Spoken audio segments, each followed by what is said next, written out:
Tu as des réticences parfois par rapport au statut de freelance? Toutes les boîtes qui vivent ou qui ont été créées par de la levée de fonds, une des premières métriques qu'ils vont regarder chez les boîtes dans lesquelles ils ont mis de l'argent, c'est la capacité de la société à recruter. Le collectif, je pense que c'est assez sexy pour des freelances aussi. Notre métier, c'est d'écrire des lignes de code. Donc si tu te limites à ça, tu vas passer ta vie en tête à tête avec un écran. Tu te sens pas seul finalement? On est entre 120 et 130 freelances dans le collectif, que des profils de dev et surtout que des profils seniors. Salut Greg. Salut Alexis. Je te souhaite la bienvenue dans The Freeway. Merci beaucoup de m'avoir invité. Avec plaisir. Et tu le sais, The Freeway, c'est le freelancing game de A à Z. Yes. Et toi, du coup, tu es cofondateur de Titan Collective. Ouais. C'est un collectif de freelance, du coup. Ouais, tout à fait. Ouais. Spécialisé dans le développement et le produit en général. Beaucoup dans le dev. D'accord. On a quelques profils un peu product, mais notre cœur de métier, c'est quand même plutôt le dev et différentes technos dans le dev. Pas mal de mobile parce qu'on vient de là. Pas mal de data aussi, forcément, vu l'époque à laquelle on vit. Et puis du web, du back, etc. Et tu es aussi fondateur de Tech Connection. Ouais, Tech Connection, qui est une boîte d'événementiel avec laquelle on organise des meet-up et des conférences sur différentes technos. Pas mal de technos mobiles, encore une fois, iOS, React Native, Flutter. Et donc on organise une quinzaine de meet-up par an et 4 conférences internationales pendant lesquelles on reçoit des intervenants des 4 coins de la planète, des gens de chez Google, Microsoft, Amazon, Facebook et d'autres. Et qui permettent justement à tous ces développeurs de se rencontrer, de se réunir pour parler de toutes ces technos. Ok, super intéressant. Alors du coup, aujourd'hui, on va parler de tout un tas de sujets liés à la tech, Ouais. donc l'entrepreneuriat dans la tech, mais aussi le freelancing, les collectifs de freelance, etc. Mais d'abord, j'aimerais un peu revenir sur ton parcours à toi, puisque toi, tu as commencé il y a un petit moment déjà, mais dans le développement web, Tout à fait, ouais. Mobile en l'occurrence. mobile, d'accord? Ouais, j'ai démarré quasiment au début de l'iPhone, quand il est sorti, parce que forcément c'était un objet assez incroyable quand il a été annoncé. Et puis quand on a pu commencer à développer dessus peu de temps après, c'est vrai que c'était une opportunité assez dingue pour pas mal de jeunes développeurs à ce moment-là. Et donc j'ai démarré comme ça en tant que développeur. Alors d'abord sur d'autres technos, j'ai fait un peu de Java, etc. Mais j'ai assez vite attaqué sur iOS. Et puis ce sera ma carrière après pendant un peu plus de 10 ans, où je travaillerai dans différentes sociétés à Paris et à New York pour développer des applications iOS. D'accord, donc tu as vraiment passé du temps à développer des applications au tout début, vraiment quand c'est sorti l'iPhone, etc. Ouais, c'était les débuts. Moi, j'ai démarré en 2009, donc l'iPhone sorti en 2007. On a pu commencer à faire des applications dessus en 2008. Moi, j'ai commencé à faire des apps dessus en 2009. Et c'est vrai que du coup, c'est très marrant avec le recul de voir aujourd'hui où on en est, de se dire que l'iPhone a aujourd'hui plus de 15 ans, enfin même plus que ça, et tout le chemin qui a été parcouru aussi bien sur le device en lui-même et le hardware et tout le hardware qu'Apple a pu sortir depuis, mais aussi pour les développeurs, il y a eu aussi énormément de changements, changement de technologie, changement de langage de programmation, changement de framework, changement d'outils, et en fait c'est vrai que tout ça a vraiment fait changer la manière dont on développe aujourd'hui des applications par rapport à il y a 10 ou 15 ans, sans compter évidemment tous les usages, parce que l'arrivée de nombreuses applications on va évidemment changer la manière dont on utilise nos smartphones au quotidien et donc indirectement la manière dont on les développe aussi. Et il y a aussi, je pense, une évolution des méthodes de travail, parce que, comme tu le disais, en 2007, 2008, 2009, je pense qu'il y a des méthodes qui n'étaient pas encore vraiment vulgarisées au sein des entreprises. Tout à fait. Par exemple, l'agilité, c'est vrai que c'est une grande tendance qu'on a vu émerger, je sais pas, vers 2015, 2018, etc., dans les grandes entreprises. Ouais. Et du coup, comment ça se passait en fait, les teams, les squads, comment s'était organisé tout ça? C'est une très très bonne question, il n'y en avait pas, tout simplement. Alors c'est vrai que les problématiques d'agilité, c'était pas du tout à l'ordre du jour à cette époque-là, et puis donc on faisait plutôt au bon sens en fait, tout simplement. Mais au-delà de la partie agile et de la partie méthodologie, moi dans les souvenirs, ce qui me marque le plus par rapport à la manière qu'on a de travailler aujourd'hui, c'est tout ce qui va concerner le produit, le design. À l'époque, on n'avait pas de gens qui étaient dédiés à cette activité-là, et encore moins dédiés à cette activité-là pour le mobile. Donc moi, mes débuts de développeur mobile, j'étais aussi designer mobile. Donc je te laisse imaginer la tronche des applications que j'ai pu faire au début, parce que forcément, le design, c'est un métier à part entière. Et on n'est pas souvent très doués, nous développeurs, pour bien affiner, faire du pixel perfect et avoir des rendus qui soient très sympas. Donc ouais, moi c'est plus cet aspect-là que l'aspect organisationnel qui m'a vraiment marqué en termes de changement par rapport à comment on faisait des applications il y a 15 ans et comment on en fait aujourd'hui, où effectivement tu vas avoir beaucoup plus d'organisation et de suivi autour, mais tu vas avoir aussi une vraie réflexion produit qui est menée en amont, du design qui va être vraiment travaillé spécifiquement pour les plateformes, parce qu'en plus ces plateformes sur le côté mobile ont aussi vraiment une identité graphique qui est très particulière, qu'il faut suivre, qu'il faut respecter, hein. C'est aussi des choses qui nous sont imposées fortement côté Apple, qui veut que ces applications aient un ressenti, un usage qui soit similaire, de manière à ce que les utilisateurs s'y retrouvent quand ils passent d'une application à une autre. Donc ces notions de design, quand je te disais au début que nous, développeurs, on n'est pas trop costaud là-dessus, il faut savoir que quand on bosse dans l'écosystème Apple et qu'on envoie des applications sur l'App Store, Apple valide l'application et autorise l'application ou pas à passer sur le store. Et ces notions-là qui peuvent sembler secondaires pour des développeurs qui sont généralement souvent plus intéressés par le code, par la technique, par le métier, par la résolution de problématiques, etc. Si tu fais pas gaffe à comment tu designs ton application, aussi bien sur l'aspect visuel que sur l'aspect UX, hein, sur l'utilisation, la user experience, bah en fait ton application elle peut être tout simplement refusée par Apple. Donc c'est vrai qu'il faut faire gaffe à ces points-là, et c'est des enjeux qui font aussi que les développeurs, en particulier iOS, ont eu tendance, et l'ont toujours, et l'ont encore plus maintenant, à avoir un œil peut-être plus affiné, plus affûté, justement sur les problématiques de design et d'UX. C'est un peu comme quoi, c'est une charte qualité un peu d'Apple. C'est exactement, ouais. Ils ont des critères vraiment Ouais. bien définis où tu dois les suivre en tant que designer ou développeur en fait. Exactement, ils ont un truc qui s'appelle le HIG, le HIG pour le Human Interface Guidelines, et en gros c'est un ensemble de règles qui est assez colossal, qu'il faut respecter pour mettre des applications sur l'App Store. Donc il y a des règles qui vont être très techniques, qui sont sur l'usage de certains outils, librairies, etc., qui sont autorisés ou pas, mais il y a aussi des règles qui sont particulièrement visuelles. Donc de manière à garder cette cohérence, je donne un exemple tout bête, on a tous l'habitude quand on veut revenir à un écran précédent de faire retour en cliquant sur la petite flèche en haut à gauche. Si tu commences à concevoir, à designer ton application en mettant la flèche retour en haut à droite, ah bah tu passeras jamais la validation d'Apple, quoi. Ok, je comprends. Oui, c'est pour veiller à la cohérence d'ensemble. Exactement, et c'est ça qui fait aussi la magie de cet écosystème Ouais. et de l'iPhone en particulier, c'est que quand tu as l'habitude d'un iPhone, une nouvelle application, tu la prends en main très très vite, tu retrouves tes repères tout de suite. Tu réfléchis même plus en fait. C'est ça, c'est la muscle memory, tu trouves tout de suite les endroits où cliquer, comment, etc. Et c'est ça qui fait aussi un des charmes du coup de ce téléphone et de son usage, quoi. Donc tu as passé, comme tu le disais, une dizaine d'années dans les startups à New York, à Ouais, Paris, à développer sur ces technologies émergentes en fait, parce ouais, que c'était à l'époque émergent. tout à fait. Et comment t'en es venu à vouloir développer tes propres activités en tant que freelance ou entrepreneur du coup? Alors le déclic initial, il date de début 2015. Pour refaire un peu rapidement l'historique, j'évoquais tout à l'heure qu'il y a eu des changements d'outils dans l'écosystème Apple. Le plus gros est arrivé en 2014. Avec un changement de langage de programmation. Donc on travaillait avec de l'Objective-C depuis la création de l'iPhone, qui était le langage qu'Apple utilisait avant l'iPhone pour développer les applications sur Mac avant. Donc ils ont gardé cet outillage quand ils se sont lancés sur l'iPhone. Et puis en 2014, Apple organise une conférence annuelle pour les développeurs qui a lieu tous les ans au mois de juin. Et ils ont annoncé à la surprise de tous l'arrivée d'un nouveau langage de programmation, qui est quelque chose qui n'est pas fréquent dans le monde de la tech non plus, surtout quand c'est un mastodonte comme Apple qui lance quelque chose comme ça. Alors il se trouve que moi, à ce moment-là de ma vie, je travaille dans une start-up où j'étais associé, on venait de revendre la start-up, et donc du coup, en termes d'intensité de travail, ça s'était un petit peu calmé. Et donc quand j'ai appris cette nouvelle, je me suis intéressé directement au lancement de ce nouveau langage. Et c'est vrai que c'était hyper intéressant de voir un peu comment une boîte comme Apple met en place un nouveau langage de programmation qui va servir, on le voit maintenant 10 ans après, c'est ce qui sert aussi pour faire les applications pour le Vision Pro, pour l'Apple Watch, pour tout ce que tu veux. Donc comment ça se passe quand on met un nouvel outil comme ça dans la main des développeurs. Donc je me suis vraiment passionné pour ça.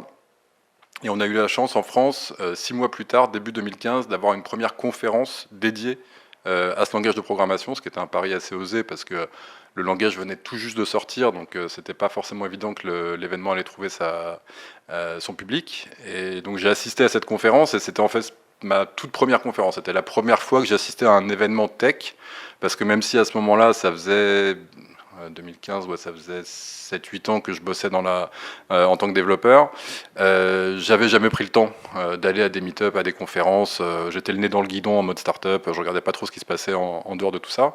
Et cette première conférence a été une révélation. Ça a été vraiment le moment où j'ai découvert en fait que derrière les lignes de code, il y a des humains en fait. Et c'est le moment où j'ai compris en fait que ce qui m'intéressait le plus, c'était pas le développement, mais les développeurs. Et en fait, ça, si tu veux, c'est vraiment le point de départ qui, petit à petit, c'est la graine qui va germer au fur et à mesure et qui va me donner l'envie d'aller plus loin, de commencer à organiser des événements, de rencontrer de plus en plus de monde. Et c'est ce qui donnera finalement par la suite les envies entrepreneuriales, et en l'occurrence le collectif Titan et la boîte d'événementiel Tech Connection, parce que la couche événementielle, évidemment, reste pour moi une grande passion et vraiment un truc qui est très important aussi pour les développeurs, qui ont souvent un métier qui est assez pauvre sur le côté humain. Donc, et particulièrement pour les développeurs qui sont dans le monde du mobile. Les équipes mobiles de dev en France sont assez petites. Une team de développeurs iOS en France, c'est 2 ou 3 personnes. Donc en fait, dans ton quotidien, tu as assez peu d'interactions avec d'autres gens. Et donc si tu prends pas par toi-même l'opportunité, l'initiative d'aller à des événements pour rencontrer des gens, tu perds énormément, parce que ce réseau que tu vas te créer en tant que développeur, il a une importance phénoménale, aussi bien pour apprendre sur la tech, que pour rencontrer des gens qui peuvent devenir des amis par la suite, voire des associés dans mon cas, que pour voir un petit peu comment tu peux faire évoluer ta carrière, etc. Donc, ouais, le contact humain, le fait de rencontrer ses pairs. Ouais. Parce que c'est vrai qu'il y a eu le Covid, effectivement, il y a quelques Ouais. années, qui a un peu tout chamboulé. Tout à fait. Ça nous a montré aussi qu'on pouvait travailler différemment, Ouais. avec notamment le full remote. Ouais. Donc c'est vrai que ça a plein d'aspects positifs. Moi aussi, j'en ai profité quand j'étais en remote. Donc on a découvert le télétravail à 100%. C'était une nouvelle zone de liberté aussi. Travailler d'où on voulait, s'organiser un peu différemment. Mais c'est vrai qu'il y a des challenges, comme tu l'as évoqué, c'est aussi conserver le lien social. Donc les événements de ce type-là, ça participe aussi, je pense, à faire cette cohésion aussi, ce Ouais. lien finalement. Tout à fait, et je pense qu'elle est d'autant plus importante dans le milieu du développement que le métier en lui-même, comme je le disais, est assez pauvre sur l'humain. Donc il y a d'autres métiers dans lesquels tu vas être, par ton métier, incité à échanger avec d'autres. Hein. Si tu es commercial, tu parles avec des gens à longueur de journée. Si tu es commerçant, ça va être pareil. Enfin, il y a plein de métiers comme ça dans lesquels ça fait partie du métier. Nous, dans le monde du développement, notre métier, c'est d'écrire des lignes de code. Donc si tu te limites à ça, tu vas passer ta vie en tête-à-tête avec un écran et un ordinateur, pardon. Et donc du coup, il faut quand même aussi se bouger un peu pour aller discuter, rencontrer d'autres, parce que c'est là que tu vas déjà apprendre énormément. Et puis le lien humain, ça reste quand même assez important, quoi. Non, c'est clair. Et surtout que le métier de développeur, je pense, va être amené aussi à beaucoup évoluer dans les prochaines années, avec les nouvelles technologies, l'intelligence artificielle, etc. Bien sûr, ouais. Et du coup, peut-être qu'on va plus encore demander aux développeurs d'être investis dans le fonctionnel. Et justement, le travail en équipe avec toute la cohésion qu'il y a derrière sera aussi, je pense, Tout à fait, super ouais. important dans cette perspective-là, quoi. Ouais, entièrement d'accord. Et toi, du coup, par rapport à ce que tu me disais, donc travail en start-up, prise de conscience et freelancing peut-être, comment tu es arrivé finalement dans tout ça après toute cette expérience? Ouais, alors très bonne question. Ouais, donc il y a ce point de départ dont je parlais, qui est la découverte un petit peu finalement un petit peu l'ouverture des œillères et la découverte du monde, et que le monde du développeur ne se limite pas à des lignes de code. Et après, en fait, comment c'est arrivé là? L'idée m'est venue en découvrant comment fonctionnaient les cabinets de recrutement. Je savais pas comment marchait un cabinet de recrutement, et un jour j'apprends en fait que le fonctionnement est un fonctionnement simple. Généralement, c'est ce qu'on appelle un fonctionnement au succès. Donc un cabinet de recrutement, qu'est-ce qu'il fait? Il va avoir des clients qui sont des entreprises qui veulent recruter différentes typologies de profils, en particulier des développeurs, parce que c'est une population qui est extrêmement pénurique. Donc beaucoup de boîtes ont du mal à recruter par elles-mêmes, donc elles font souvent appel à des cabinets de recrutement qui sont des sociétés externes, qui vont les aider à trouver des candidats, et dans mon cas des développeurs. Alors en tant que développeur, on connaît très bien les recruteurs, on en a une image assez dégueulasse, hein, pour dire franchement les choses, parce que avec l'avènement un petit peu de LinkedIn dans les années, quand ça a commencé à bien grossir, 2014-2015 par là je dirais, où les gens ont commencé vraiment à s'inscrire beaucoup dessus, y compris des développeurs, peu de temps après sont arrivés les robots qui vont bien, les recruteurs un peu relous qui te contactent 10 fois par jour pour te parler d'opportunités qui n'ont rien à voir avec ce que tu connais connais ou ce que tu veux faire. Donc une certaine overdose un petit peu de cette population. Et puis, donc, j'étais évidemment conscient de cette problématique-là. Et puis, quand j'ai découvert ce système au succès, donc concrètement, pour donner des chiffres, un cabinet de recrutement, ça prend, aller à la louche, aux alentours de 25% du salaire brut annuel d'un candidat qu'elle va réussir à placer dans une entreprise. Sur une année. Du coup, il recrute. Enfin, il recrute la personne, Ouais. il la place, Ouais. et ensuite c'est 25% sur l'année qui... C'est one shot, c'est 25% one shot. Donc, Ok. mettons, tu places un développeur qui a un salaire de 60 000 euros brut. Toi, tu vas prendre un quart, donc 15 000 euros Ok. Ouais. de commission. Donc, c'était des montants qui étaient assez conséquents. Donc, je me suis dit, ok, bah, c'est cool. Il y a moyen de faire de l'argent dans cette industrie-là. C'est une industrie que moi, je trouve un peu relou parce qu'on en a vraiment une sale image en tant que développeur. Et puis surtout, moi j'ai 2 avantages pour attaquer ce sujet-là. Un, je suis développeur. Ça fait 10 ans à ce moment-là que je fais ce métier-là. Donc forcément, comprendre les problématiques techniques et parler tech aussi bien avec les clients qu'avec les candidats, bah, pour moi c'est facile. Et puis ça faisait déjà aussi un moment, à ce moment-là, que je m'intéressais à la partie événementielle. J'avais déjà commencé à organiser pas mal d'événements, de meet-up régulièrement, etc. Donc je connaissais beaucoup de monde dans l'écosystème. Tu avais un réseau déjà. J'avais déjà un établi, réseau quoi. qui était assez bien établi dès ce moment-là. Et donc, en fait, tout simplement, je me suis dit, OK, ce marché-là, ce business-là, il y a de l'argent à se faire dessus. Moi, je connais bien l'écosystème et je connais bien le métier. Donc, ça fait suffisamment d'éléments pour me lancer. Et en fait, il se trouve que je bossais à New York à ce moment-là et la boîte n'a pas tenu. Donc, je suis rentré en France. Et donc, finalement, le timing était parfait pour se lancer dans ce projet qui me trottait dans la tête depuis un petit moment. Et du coup, il y a Mobile Job que tu as créé en 2019. Ouais, alors ça c'est la joie du branding et du naming. Alors historiquement, pour donner rapidement Ouais. la boîte s'appelait historiquement Swift Jobs. D'accord. Et même tout au début Swift Paris Jobs. Donc voilà, mais qui s'est renommé ensuite en Swift Jobs, puis en Mobile Jobs. Swift étant le nom du langage de programmation Ouais. qu'on utilise dans l'écosystème Apple. Et au tout départ, je m'étais vraiment focalisé sur le recrutement uniquement de développeurs iOS, donc de développeurs pour l'iPhone. Donc ouais, effectivement, le nom a changé plusieurs fois, mais Et aujourd'hui, c'est ça, du coup. Non, ça a a changé. évolué. Ouais, ça a évolué parce que c'est ma rencontre avec Chris Scholli, Oui. que je connais depuis des années, qui a fait merger cette idée-là en le collectif qui est Titan, sachant que lui travaillait D'accord. aussi déjà depuis un moment sur cette notion de placement de freelance. Et donc finalement, lui, il avait bossé de ce côté-là sur le placement de freelance. Moi, je travaillais sur du recrutement de CDI, mais j'avais commencé aussi à avoir beaucoup plus de demandes sur des profils freelance. Donc, j'avais switché un petit peu ce modèle de cabinet de recrutement CDI en la version freelance. Et comme on faisait un petit peu la même chose tous les deux, et on vient tous les deux de l'écosystème iOS, donc on parlait assez régulièrement avec les mêmes clients ou les mêmes freelances. Et donc, c'est comme ça qu'on a fini par se rejoindre pour bosser ensemble, ce qui donne naissance un peu plus tard au collectif Titan.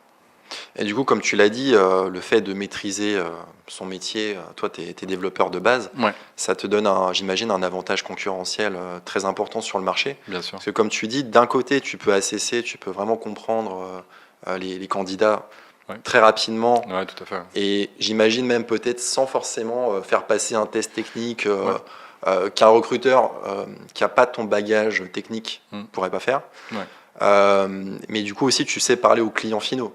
Oui, Tu exactement. sais dire à un manager ou un chef de projet IT ou quelqu'un qui a besoin de développeurs dans son équipe, Mm. bah, tu sais collecter ses besoins, vraiment bien le comprendre, etc. Et pourquoi aujourd'hui, à ton avis, il n'y a pas une offre, finalement, il n'y a pas une offre si développée de gens qui font ce que vous faites, c'est-à-dire des développeurs qui recrutent d'autres développeurs? Alors, il y en a quelques-uns, mais c'est vrai qu'on n'est pas très très nombreux là-dessus. Je dirais plusieurs raisons à ça, c'est-à-dire que les développeurs, pour beaucoup et dans leur grande majorité, je dirais, sont quand même a priori à la base passionnés de développement. Donc souvent pour eux, la case entrepreneuriale, s'ils veulent commencer à faire autre chose que du développement pour un client, que ce soit en tant que salarié ou en tant que freelance, ils vont commencer plutôt à créer des SaaS, à créer des apps, à créer des sites, à créer des API, à créer ce que tu veux, mais à créer de la tech en fait. Parce que c'est une passion de une, de deux, c'est là généralement qu'ils ont leur expérience aussi, donc c'est quand même un bon moyen de démarrer là-dessus. Donc c'est pour ça que c'est pas la voie la plus évidente de partir sur des notions de business pour un développeur qui sont pas des notions de business qui sont liées directement à du code en fait. Et donc c'est pour ça que je pense qu'on n'est pas très très nombreux non plus là-dessus. Et aujourd'hui, ce que tu fais, tu considères que c'est plutôt de l'apport d'affaires? C'est-à-dire que vous avez des clients, vous avez des contacts, des candidats en freelance, par exemple, et vous les connectez. Donc Oui. c'est ça le modèle un petit peu Oui, ou... alors le modèle économique derrière, c'est ça en Ouais, l'occurrence. Après, c'est vrai que la grande force du collectif et la nôtre en l'occurrence, c'est aussi de garantir et de maintenir une vraie cohérence ouais, au sein du collectif et sur les services qu'on peut proposer. Donc le positionnement qu'on a chez Titan aujourd'hui, c'est qu'on est entre 120 et 130 freelance dans le collectif. Que des profils de dev, on a deux trois profils product, etc. Quand on a des demandes là-dessus, mais majoritairement des profils de dev et surtout que des profils seniors. Parce que c'est une demande à laquelle, sur laquelle on est beaucoup sollicité.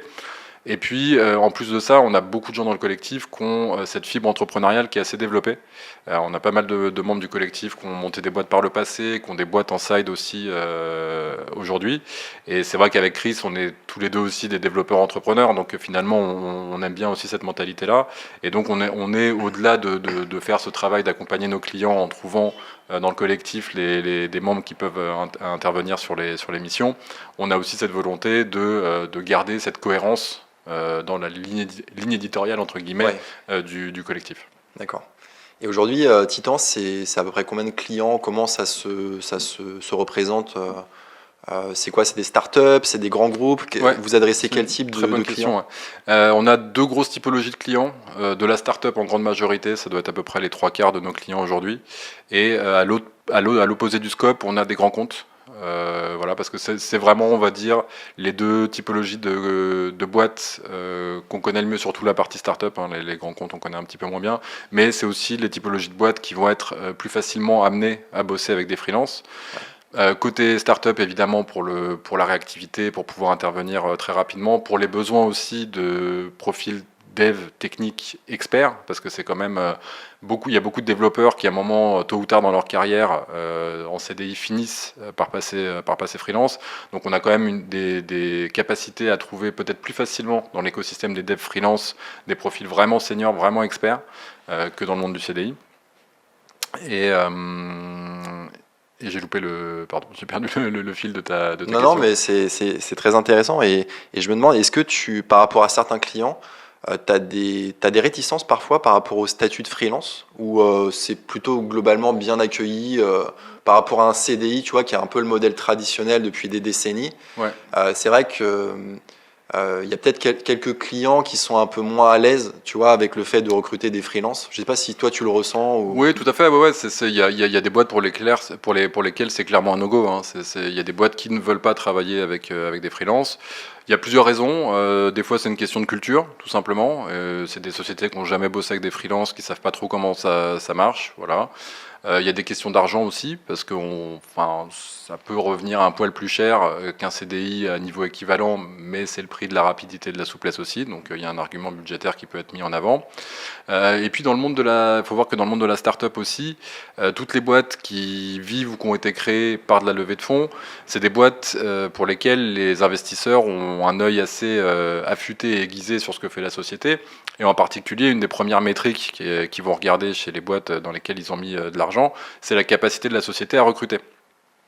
Parce que c'est un indicateur assez magique. C'est sûr qu'une boîte qui arrive à recruter 50 personnes en 2-3 semaines, a priori, c'est que voilà, elle a un produit qui intéresse, elle arrive à motiver les gens pour venir bosser dessus, etc. Et donc dans cette optique-là, si c'est des freelances, ça rentre pas dans le headcount. Donc du coup, voilà, il y a aussi des boîtes qui vont privilégier les CDI pour ça. Et puis il y a cette espèce d'image aussi qui est un peu la vie dure de dire que les CDI sont forcément plus investis que des freelances qui pourraient avoir une casquette un peu plus mercenaire, on va dire.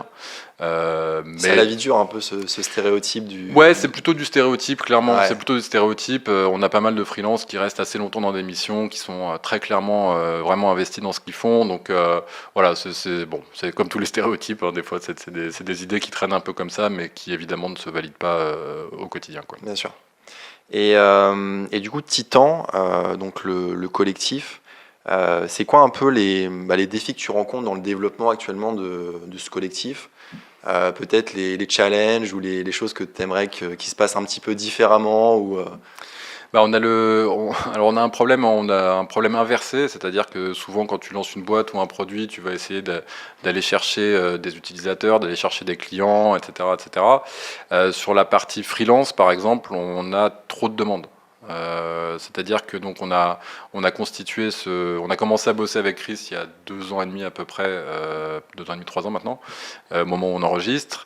Au début, on bossait ensemble sans avoir mis cette notion de collectif autour. Donc on s'occupait de trouver des freelances pour nos clients. C'était vraiment le cœur de notre activité. Du recrutement, finalement. Voilà, c'était ça. Ouais. Ouais, ouais. Et puis la notion de collectif est venue un peu plus tard. Et donc quand elle est venue, on a démarré uniquement avec une 50aine de freelances, qui étaient les freelances avec lesquels on travaillait déjà depuis plusieurs années, sans avoir mis encore cette notion de collectif dessus. D'accord. Et donc après avoir fait ça, après avoir créé la brand, on s'est dit qu'on allait essayer d'ouvrir un petit peu le collectif pour avoir un petit peu plus de monde dans le collectif. Et c'est vrai que les 3 premiers mois où on a ouvert, on a reçu un peu plus de 1000 demandes. Et on en a gardé une grosse 50aine. Donc on a eu ce problème inverse de ok, il y a trop de gens qui veulent venir.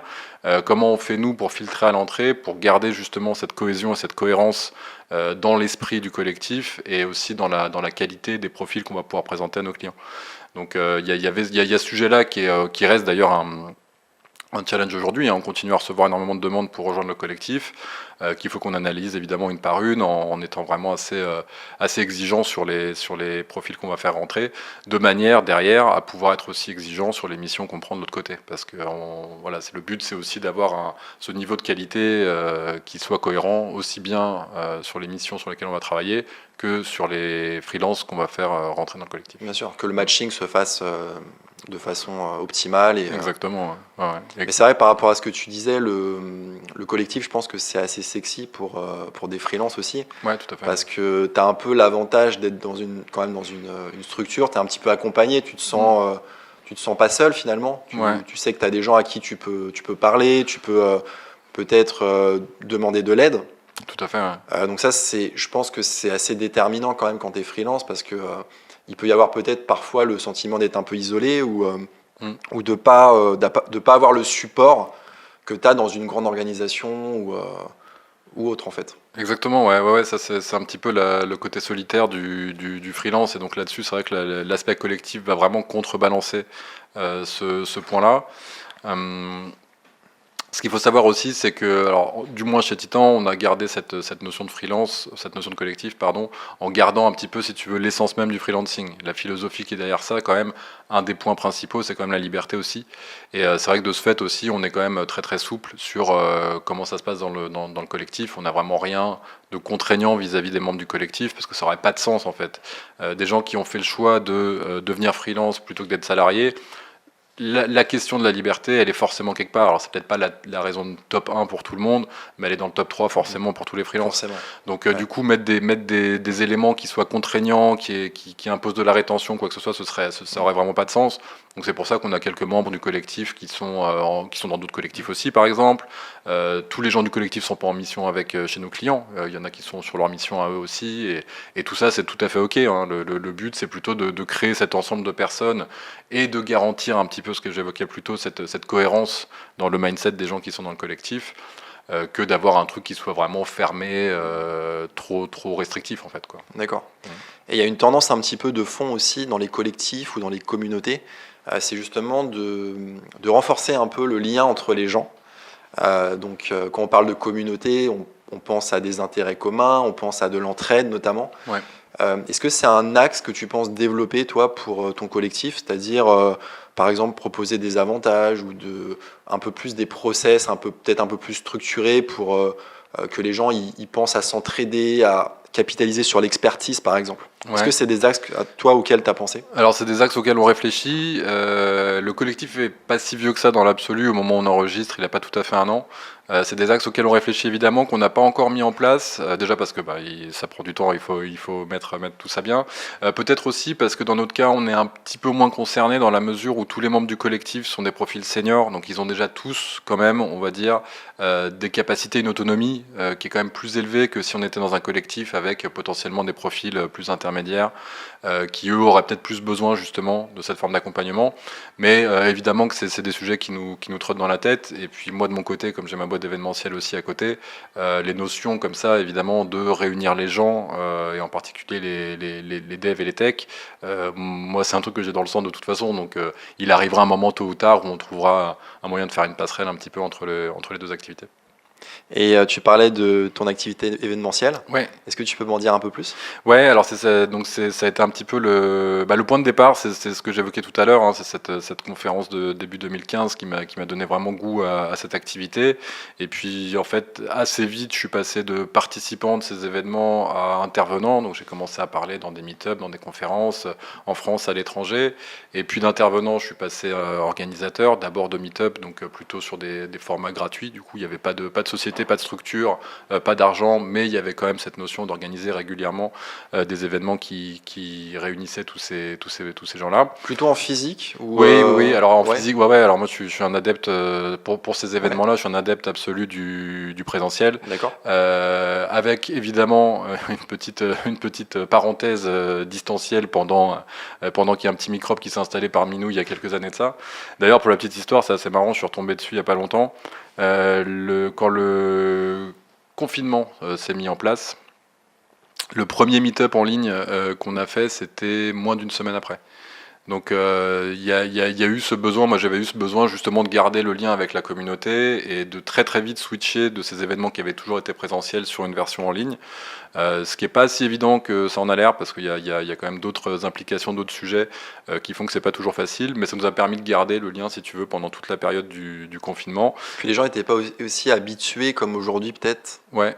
au format finalement distanciel. C'est ça. Ouais. Autant que, c'est vrai que le Covid a vraiment accéléré aussi Complètement. cette dynamique en fait, et ça choque plus personne aujourd'hui de voir des emplois en full remote ou des conférences, des masterclass, qu'on puisse donner ça en ligne à 100%. Quoi. Ouais, tout à fait. Ouais. Alors je reste malgré tout un grand défenseur de la version présentielle quand c'est possible, mais cet outil-là a été très utile pendant les périodes de confinement et a permis du coup de garder le lien avec la communauté, parce que ce moment-là a été quand même aussi la mort de beaucoup de communautés tech qui ont arrêté de se réunir parce qu'elles ne pouvaient plus se réunir tout simplement. Bien sûr.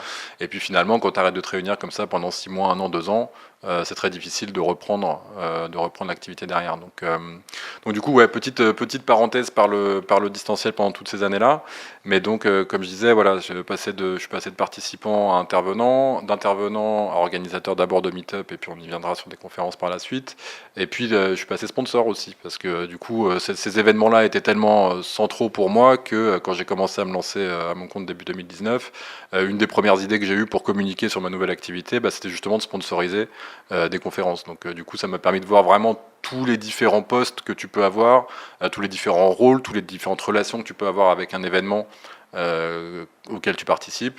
Et donc c'est ça qui indirectement mènera aussi à la création de Tech Connection avec Simone Civetta et Julien Quiré, qui sont mes 2 associés là-dessus, et qui, pour la petite histoire, sont 2 anciens développeurs iOS aussi, et qui sont aussi 2 personnes que j'ai rencontrées pendant des conférences et des meet-up, comme Chris Chioli. Donc c'est pour ça aussi, si tu veux, que cette envie et ce goût que j'ai pour l'événementiel, il n'est pas juste parce que c'est un moment qui m'éclate, parce que ça permet de voir plein de monde, d'aller boire des coups après et de passer un bon moment. C'est aussi parce que les rencontres que j'y ai faites sont aujourd'hui des gens avec qui je travaille, sont mes associés. Donc d'où l'importance pour moi de continuer à travailler sur ce sujet-là et de promouvoir ce sujet-là et d'inciter les développeurs qui ont souvent un petit peu cette timidité qui fait qu'ils vont pas trop à ces événements-là, d'y aller justement parce qu'ils se rendent pas compte en fait de l'impact que ça peut avoir sur leur carrière par la suite, quoi. Et ton business model, c'est quoi? C'est des sponsors qui permettent de financer l'initiative, c'est ça principalement? Tout à fait. On a 2. Alors donc on organise des meet-up et des conférences. Les meet-up, ça reste sur le format entièrement gratuit. Donc il y a vraiment aucune notion d'argent qui est impliquée sur la partie meet-up. En gros, le meet-up, c'est très simple. C'est des événements qui durent 3 heures, généralement un soir en semaine. Et c'est des entreprises qui nous accueillent. Donc on peut aller chez Blablacar, chez Conto, chez Doctolib, à droite à gauche en fonction des sujets, des disponibilités des uns et des autres. Mais il n'y a pas du tout d'argent qui est en jeu là-dessus. Donc c'est vraiment de l'événement, on va dire, plus local, plus régulier. Alors, on est sur 1 à 2 événements par mois et on va avoir entre 50, 80, une centaine de participants maximum. La partie conférence, là, pour le coup, c'est de l'événement payant, c'est beaucoup plus de travail, ça n'a vraiment rien à voir. Enfin, c'est le jour et la nuit par rapport à un meet-up. Ça va être plutôt à minima une journée complète. Et là, on va avoir entre 200 et 500 participants. Et sur le modèle économique, on a évidemment des sponsors qui viennent soutenir les conférences, plus les billets, tout simplement, de la conférence qui sont payants aussi. Et récemment, il y a eu un événement de ce type Alors, il y en a. Alors, au moment où on enregistre ce podcast, on a 3 conférences dans moins d'une semaine. D'accord. Donc, lundi, on organise la React Connection, donc une conférence dédiée à l'écosystème React. Mardi, la React Native Connection, donc dédiée à l'écosystème React Native. Et mercredi, la Flutter Connection, donc dédiée à l'écosystème Flutter. Donc c'est un peu c'est un peu costaud en ce moment, surtout que on se rend pas compte non plus de tout ce que ça implique d'organiser des événements comme ça. Ça coûte beaucoup d'argent. On est à Paris aussi, donc forcément toutes les prestations dont on va avoir besoin, parce qu'on a besoin d'énormément de choses. On a besoin évidemment d'une salle, mais on a besoin d'un traiteur, ce qui coûte le plus cher. Ce qu'il faut savoir aussi, souvent les gens pensent que ce qui est le plus cher dans l'organisation d'une conférence, ça va être de louer la grande salle où ça a lieu. Non, c'est la bouffe le plus cher et de très loin.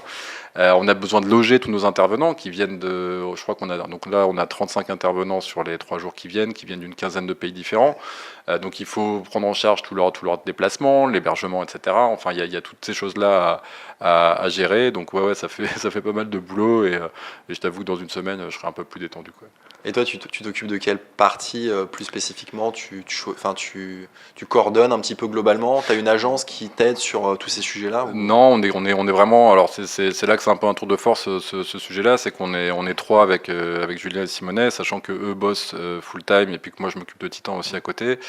Donc on est à peu près à 1/5 de notre temps de travail à la louche et encore là-dessus. Et donc du coup il faut coordonner beaucoup de prestataires. Alors là où on a de la chance, c'est que ça fait depuis 2016. Alors la boîte date de 2023, mais depuis 2016 on bosse sur le sujet.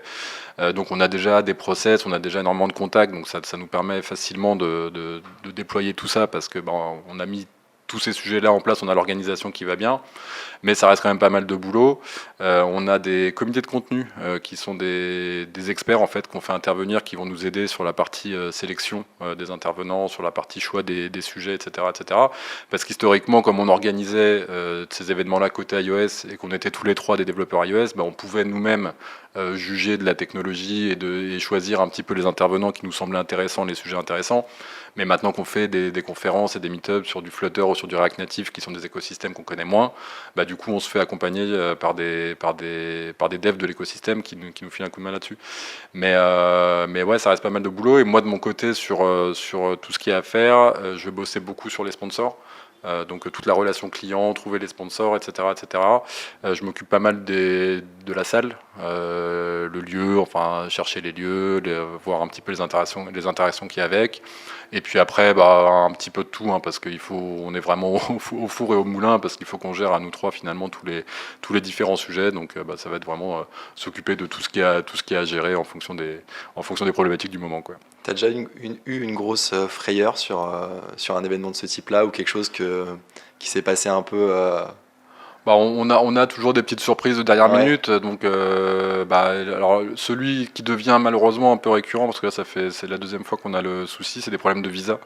Alors c'est vrai que c'est bête, ça paraît. Enfin, on est en France, on a l'habitude en tant que Français de voyager assez facilement, et on pense pas forcément à ces sujets-là. Pour les invités du coup pour les intervenants, là on a quelqu'un du Togo et du coup ça fait 3 mois qu'on lutte avec les différentes ambassades pour qu'il ait l'autorisation de venir. C'est beaucoup plus compliqué qu'il n'y paraît. C'est assez délirant même de voir comment ça marche. Et là finalement ça se fera. Alors à moins qu'il y ait un miracle entre maintenant et dans 3 jours, mais bon j'en doute. Et on avait déjà eu un souci similaire l'année dernière avec une intervenante qui était en Inde et pareil, qui n'avait pas réussi à avoir le visa dans les temps. Donc c'est vrai que quand tu es à moins d'une semaine de l'événement et que tu sais pas encore s'il y a un des intervenants qui va pouvoir venir ou pas, voilà, tu as toujours des petits coups de stress comme ça. Tu peux avoir le jour J des petits soucis ça nous est déjà arrivé aussi, des petits soucis techniques alors qui peuvent paraître aberrants, mais il faut savoir qu'un câble HDMI des fois c'est beaucoup plus compliqué que ce qui n'y paraît. Donc c'est vrai que quand tu vois qu'il y a tout le monde qui commence à rentrer pour la conférence, conférence et que tu sais qu'entre-temps, ton rétroprojecteur, pour le moment, il marche toujours pas, tu dis bonjour à tout le monde avec un grand sourire, mais tu as une petite goutte de sueur sur le coin de la tempe, quoi. Ah, tu m'étonnes, même si tu as l'expérience un petit peu C'est ça, des événements. l'expérience fait que ce genre de stress, tu le maîtrises mieux, tu l'encaisses plus. Mais j'ai envie de dire, avec l'événementiel, c'est incontournable. Tu as toujours des petites surprises comme ça, quoi. Et sur le sujet de l'entrepreneuriat en général, parce que toi, tu as vraiment une fibre entrepreneuriale, tu mènes plein de projets, comme on l'a vu, de front. Ouais. Et il y a vraiment une tendance globale, de l'entrepreneuriat en France. Ouais. On sent qu'il y a de plus en plus de gens qui vont vers des modèles un petit peu alternatifs, comme le freelancing, l'entrepreneuriat. On s'intéresse de plus en plus aux micro-entreprises. On voit qu'il y a vraiment une tendance de fond. Ouais. Et tu m'as évoqué le fait que tu avais lancé une formation, toi. Oui. Développreneur.fr. Ouais, c'est ça. Ça s'adresse à qui et c'est quoi le but de cette formation? Le but, écoute, c'est un peu un constat que je fais moi depuis 5 ans, que je me suis mis à l'entrepreneuriat et que j'ai monté plusieurs boîtes. C'est de voir un petit peu, tout simplement, en tant que développeur, comment on aborde cette question de l'entrepreneuriat. C'est-à-dire qu'il faut comprendre que, en ayant été développeur pendant 3, 5, 10 ans, on a pris l'habitude de bosser sur certains sujets et de résoudre certaines problématiques de certaines manières. Ce qui marche très bien dans le cadre du code et du développement, mais ce qui n'est pas forcément, voire pas du tout adapté des fois dans le monde de l'entrepreneuriat. Donc, alors sans enfoncer des portes ouvertes, on sait très bien qu'en tant que développeur, sur des sujets comme le marketing, la vente, la communication, c'est pas forcément trop notre dada, donc il y a évidemment des lacunes là-dessus. Mais ce qu'il faut bien comprendre, c'est qu'on a aussi évidemment beaucoup d'atouts. Le premier étant la maîtrise des outils techniques et technologiques. On sait créer, on sait développer, et donc ça, on est en mesure vraiment de faire beaucoup de choses avec ça. Mais on a aussi beaucoup de barrières dans la tête. Et le pire, c'est que souvent, on s'en rend pas compte. Et je peux te donner un exemple tout bête là-dessus. Il y a la manière de réfléchir d'un développeur quand il est confronté à une problématique est une manière qui est assez binaire. Enfin, tu as l'habitude de résoudre que les problématiques qui se posent à toi soient comme ça, assez binaires. C'est-à-dire rationnel, c'est plutôt... Oui, puis surtout avec une réponse très tranchée entre ça marche pas, ça compile pas. Donc en gros, tu es quand même dans ton quotidien à écrire des lignes de code, tu les compiles, tu as tout de suite une réponse, savoir si ça marche ou ça marche pas, et puis sinon tu vas exécuter ton code, tu vas voir, pareil, tu as une réponse qui est quand même très très rapide. Et en fait, cette synchronicité qu'il y a dans la réponse qui est instantanée, et en plus le fait qu'elle soit très tranchée, c'est très bien parce que c'est très confortable, parce que tu as un retour immédiat sur ce que tu fais et tu peux corriger tout de suite. Mais il faut bien se rendre compte que dans les 3/4 des problématiques que tu vas avoir à gérer en tant qu'entrepreneur, ça marche pas du tout comme ça. Tu n'as jamais une réponse aussi ferme et aussi rapide. Tu lances un podcast, tu peux pas savoir à l'instant T comment il va marcher, à quel niveau, etc. Il faut itérer en fait. T'attends, enfin la plupart du temps quand tu lances des pistes en tant qu'entrepreneur, la réponse à la question que tu te poses, à la problématique que tu essayes de régler, tu vas pas l'avoir instantanément. Ça va prendre quelques heures, quelques jours, quelques semaines, quelques mois des fois. Et puis des fois, tout simplement, tu n'as même pas de réponse tout court. Et donc c'est vrai que ça, il y a vraiment un changement de mindset à opérer quand on est développeur et qu'on veut devenir entrepreneur, pour comprendre ces problématiques-là, comprendre qu'il va falloir changer de mode de réflexion et travailler un peu différemment pour pouvoir attaquer ces sujets-là. Sinon, le phénomène classique des développeurs qui lancent des projets sans même passer à la case entrepreneuriale, c'est-à-dire même juste le side project habituel que 99% des développeurs ont eu un moment ou un autre de leur carrière. Et le problème numéro 1 qu'on va voir en tant que développeur quand on va faire ça, c'est qu'on va voir le sujet qu'on veut traiter, encore une fois, même si c'est pas pour en faire une boîte dans un premier temps, de manière uniquement technique. Donc on va vraiment focaliser, focus uniquement sur la tech, sans prendre en considération tous les autres sujets qu'il y a autour. Et tout simplement parce que c'est la zone de confort. Le dev, la tech, c'est ce qu'on sait faire. Donc on se met là-dedans et généralement, du coup, on se met des œillères et on oublie de consacrer du temps, de l'énergie et de s'intéresser aux sujets qui sont autour. Et donc, du coup, c'est pour ça que j'ai eu l'idée de cette formation. En gros, c'est cette typologie de profil que sont les développeurs entrepreneurs, donc développeurs qui ont monté des boîtes. Forcément, moi je suis concerné, c'est mon cas, mais je trouve que c'est assez intéressant comme typologie de profil, justement du fait qu'on a à la fois ce bagage technique qui est très fort, cette envie de créer, parce que c'est aussi assez fréquent chez les développeurs d'avoir envie de créer des choses au-delà du taf sur lequel ils sont probablement salariés à ce moment-là, et pourtant il y a tous ces blocages, donc voilà, c'est l'idée donc de d'aider ces développeurs-là à passer ces blocages-là pour pouvoir se lancer dans les meilleures conditions. Un super projet en tout cas pour les accompagner et puis faire profiter aussi de ton expérience sur tous ces sujets. Ouais, merci. Écoute Greg, je te remercie beaucoup pour cet échange. Merci Alexis, avec plaisir. C'était super intéressant, j'ai appris plein de choses avec toi aussi. Merci beaucoup. Et n'hésitez pas, si vous avez des questions, j'y répondrai en commentaire de cette vidéo. Merci Greg. Merci Alexis.